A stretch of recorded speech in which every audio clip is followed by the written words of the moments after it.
Back on Morning Line with Josh Horn from Social Security. The number up on the screen there. If you want to give us a call, we got some calls. Real quick, just as we went to the break, I wanted that one last hit. A lot of folks, maybe they get things in the mail, they ignore them. I think maybe sometimes folks ignore them because there have been so many scams with folks representing Social Security. Be real clear. If Social Security is going to contact you, what it is they do and what it is they would not do that a scammer would. Yeah, well, one thing is we're going to send you a package, usually through the mail. If we're initiating contact, it's going to be through the mail. It's not going to be through email, I can tell you that. We're not going to initiate any kind of contact through mail. And if we call you, we're not going to be asking for your personal information unless we've sent out a letter to, telling you. And you are always welcome to call us and say, hey, I got this in the mail, or this person tried to call me. I'm trying to figure out if it's legit. And we've kind of mentioned that on before with the amount of scam calls and scam mailings and scam emails and all that out there. Just call. You can look in the number. You can look at your local office number. You can call the National 800 number and call them. And at that point you're talking to Social Security, and they can look up your record and they can say, oh yeah, we sent you a letter for a medical review, or because we need to do a quality review or something like that. Yep, good. And remember, it's Social Security calling you. So if someone calls you asking for your Social Security number, it's not Social Security, because they know who you are, because they've called you. So don't ever, I don't care who asks on the phone, you never ever give it over the phone. Anyone asks you, just hang up on them. I don't care who it is. All right, let's go next to Linda. Linda, good morning. Good morning, hey. Josh and Nick. How are y'all doing? Good.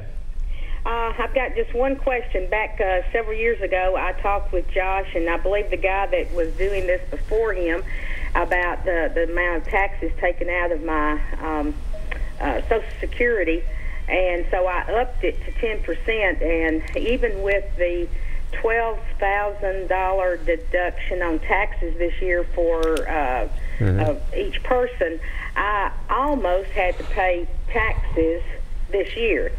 So should I up the taxes or just make more donations so that I can get over that $12,000 limit? Yeah, and of course the IRS determines the tax laws and the tax rules and how much you pay and different things like that.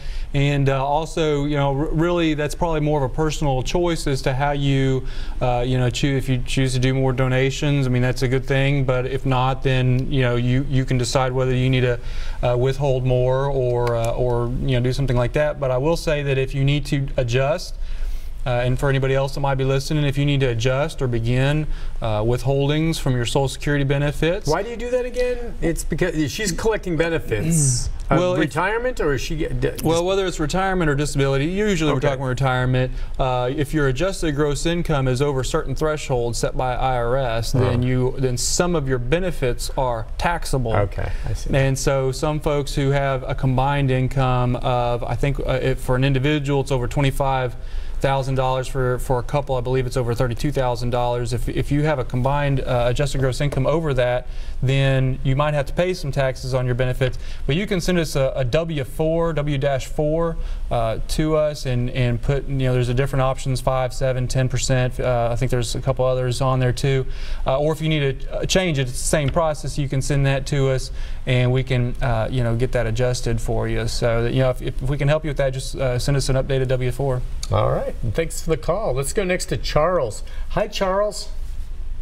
Yeah, I finally got through to the Athens Way office that I'm owed back pay. That was a few months ago. So far, no payment has been tendered, and when I call, they say they don't cut checks. The payment center cuts checks, but I have no contact information for the payment center to instigate them. Who can I call to make sure the payment center does their job and gives me my back pay, which is thousands of dollars?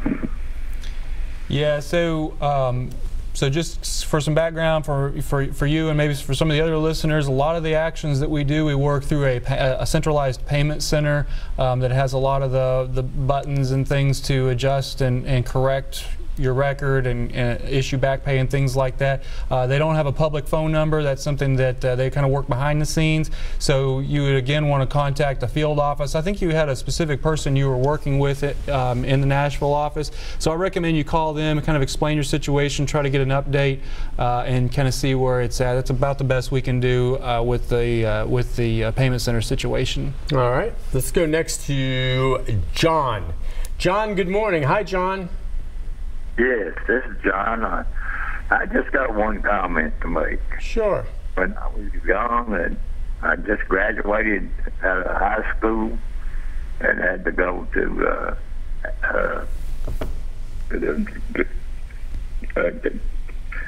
the guard for my basic training and all that stuff. And I didn't even have a Social Security card when I went in then. But when I got out, they gave me a metal Social Security card. I was wondering why do they do such things like that? A metal? Because my Social Security number will be, or never will be, identification. But everybody knows everybody's Social Security numbers. They used to be on a driver's license. Oh, yeah. They were everywhere. Everything else. It's crazy. You had to do. Every time you go apply for a job, you had to have your Social Security number. You're right about that, my friend. And get kind of irritated over this. Well, it's changed. Was there a time they sent out metal cards? Years and years ago, there for a short period of time, they had metal Social Security cards. That's pretty cool. And I want one occasionally, of those. Occasionally we'll see some come through and they'll say, "Is this still valid?" And we'll kind of talk to them about it. And most of the time they've lost it, and they said, "Well, can't I get a metal one?" We haven't done that for a long time now. We do issue paper Social Security cards. They do have security features on them now that I believe the metal ones didn't have. But to his other point, yes, years ago, Social Security numbers were used and placed on all kinds of things. A Social Security number was never intended for an identification number. It was originally simply for a number to identify you with the Social Security benefits, and that was it.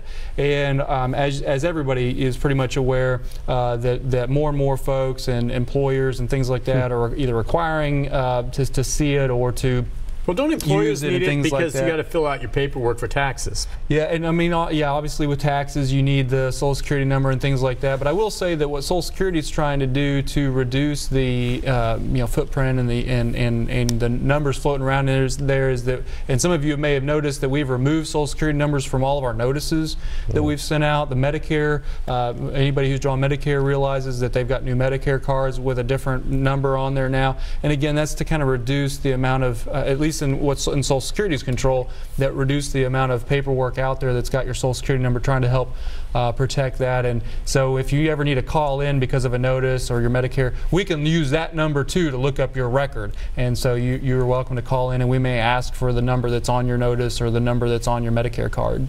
Yeah, and John's right. And John, you need to know that the advent in recent decades of identity theft changed everything. My Social Security number, the one reason I have it memorized is when I was in college, and this was back in the 80s, okay, that was my student ID number. So when I had to register for classes through all my 4 years in college, I had to constantly write that over and over, to the point where it's ingrained in my brain. I know my Social Security number by heart. Most people, I think, maybe do, not everyone.